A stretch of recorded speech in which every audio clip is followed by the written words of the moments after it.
Hey, Rafe, I got a question about, there's like a new breed of autograph hunter these days. You go down the street and I'm sure if a fan asks you for an autograph, you're happy to do it. But when you see some middle-aged guy with 10 pictures of you to sign, are you a little bit suspicious of what he's going to do with that?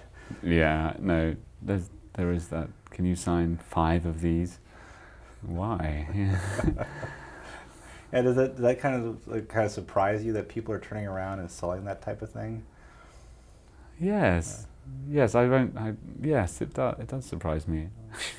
Actually, the awful thing is you see that. Well, I don't want you to have that picture. There are better pictures you can have. Oh. Well, I got a question about your stage work. The one thing that I always love about live theater is that things can go wrong.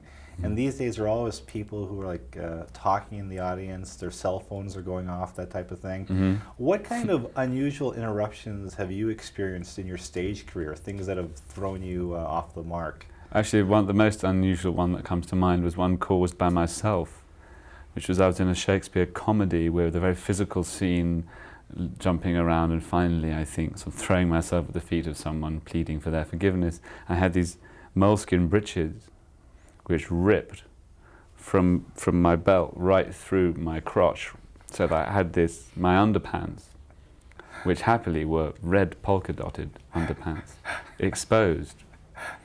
And the audience, I couldn't hide it. So the play stopped while the theatre was just full of laugh upon laugh upon laugh. Look, thankfully it was a comedy, so we could use it.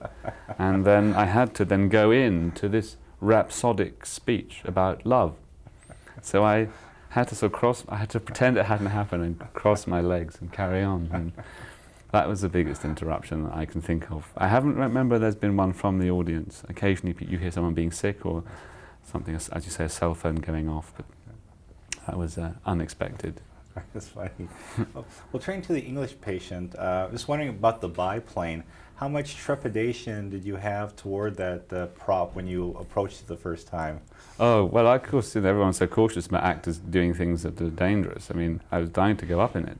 I did, in fact, sneak a ride up in this biplane, Tiger Moth. I think they're so beautiful, those old planes. When we first were in the desert and we were looking at the location for one of the base camp, and then these 2 planes, the yellow one, the Stearman, and the silver Tiger Moth flew over against this blue sky, and the pilot Clive in the Tiger Moth they all both did acrobatics, actually, both planes, and one Clive did. So this time he did this thing where he went up very high and then he went into a dive and cut the engine. We just saw the plane go down, down, down, down, and then disappear behind a mountain, and everyone went. Then it went, and it came up again.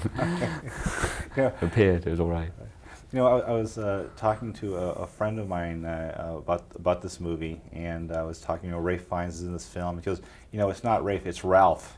How many times a day do you find people still mispronouncing your name? Well, not too many. I mean, I know it goes on, and I recognise it's a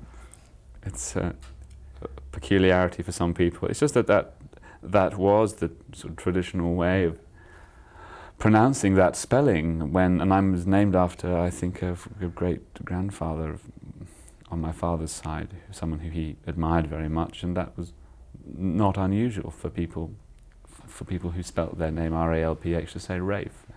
Of course, now sometimes I wish I had maybe changed it, but I haven't, and I live with it. Do you still correct people, or do you sometimes just want to give up and just say, well, yeah, I'm Ralph? Yeah, I don't always correct people. They find out sooner or later. Okay, great. All right, thank you very much, sir. Thank you. Thanks,